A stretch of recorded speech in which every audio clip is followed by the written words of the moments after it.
ओम शांति।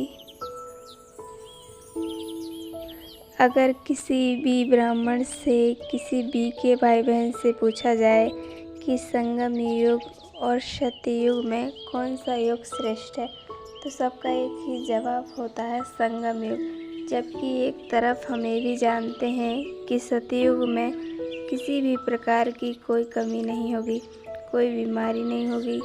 यहाँ तो कितनी बीमारियाँ हैं, हर एक शरीर में सबको कुछ ना कुछ बीमारियाँ ज़रूर लगी होगी।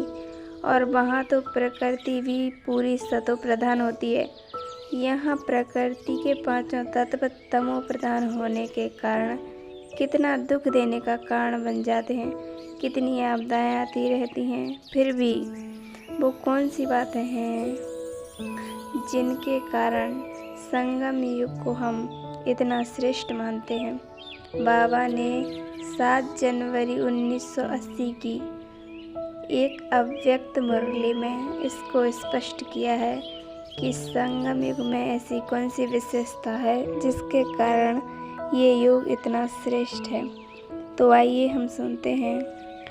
बाबा ने कहा, सतयुग की दिनचर्या में तुम्हें सतयुग की प्रकृति की नेचुरल, जबकि संगम युग पर तुम्हें स्वयं प्रकृति का मालिक भाव जगाता है।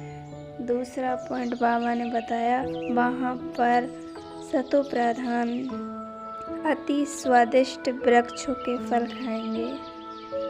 और यहाँ क्या मिलता है, यहाँ वृक्षपति द्वारा सर्व संबंधों के रस, सर्व प्राप्ति संपन्न प्रत्यक्ष फल हम खाते हैं। वहाँ प्रकृति का फल मिलेगा और यहाँ प्रत्यक्ष फल बाप द्वारा मिलता है। तीसरा पॉइंट है, वहाँ गोल्डन एज फल होगा और यहाँ संगम युग पर डायमंड एज फल है। चौथी पॉइंट है, वहाँ दास दासियों की हाथों में पलेंगे और यहाँ हम सब जानते ही हैं, यहाँ बाप के हाथों में पल रहे हैं, स्वयं भगवान के हाथों से पालना ले रहे हैं।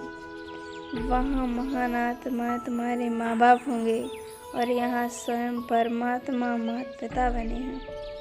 5वीं पॉइंट है, वहाँ रतन जड़ित झूले में झूलेंगे और यहाँ बाबा कहते सबसे बड़े ते बड़ा झूला है बाप की गोदी का झूला। जब भी हम बाबा को याद करते हैं तो हर एक अनुभव करते हैं, कोई सूक्ष्म अनुभव करते हैं जैसे बाबा की गोदी में झूल रहे हैं, आनंद लेते हैं। अब बाबा कहते हैं 6वीं पॉइंट है, वहाँ रत्नों से खेलेंगे, खिलौनों से खेलेंगे, आपस में खेलेंगे। और यहाँ बाप कहते हैं कि सदा मेरे साथ, सदा जिस रूप में जिस मन से खेलना चाहो बाप के साथ खेल सकते हो। सखा बनकर खेलो, बाप को बंधु बनाकर खेलो, बच्चा बनाकर खेलो या बच्चा बनकर खेलो। 7वीं पॉइंट बाबा ने बताई है, वहाँ के विमानों में सिर्फ एक लोग ही सैर कर सकते हैं। वहाँ हम जानते हैं पुष्पक विमान होगा, सेब भी होगा, लेकिन यहाँ है, बाबा कहते हैं उस विमान में एक लोग ही शेयर करेंगे, लेकिन यहाँ बुद्धि रूपी विमान द्वारा हम तीनों लोगों की सैर कर लेते हैं।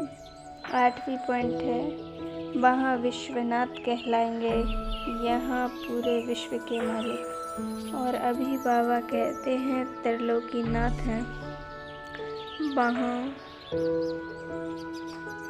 बाबा कहते वहाँ विश्वनाथ कहलाएंगे, ये नहीं पूरे विश्व के मालिक।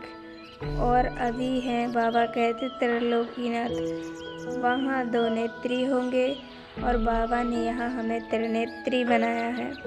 9वीं पॉइंट है, यहाँ तो सब गुड मॉर्निंग गुड नाइट आपस में करते हैं। बाबा कहते हैं वहाँ गुड नाइट गुड मॉर्निंग बाप से। बाबा कहते हैं यहाँ तो सब गुड मॉर्निंग गुड नाइट बाबा से करते हैं। वहाँ पर सब सतयुग में आत्माएं आपस में आत्माओं से करेंगी। 10वीं पॉइंट बाबा ने बताई, वहाँ स्वराज्य अधिकारी होंगे और यहाँ क्या है, विश्व कल्याणकारी। लास्ट में बाबा ने कहा वहाँ वैरायटी भोजन खाएंगे, सब कुछ होगा वहाँ, लेकिन जो चीज़ यहाँ है वो वहाँ नहीं हो सकती।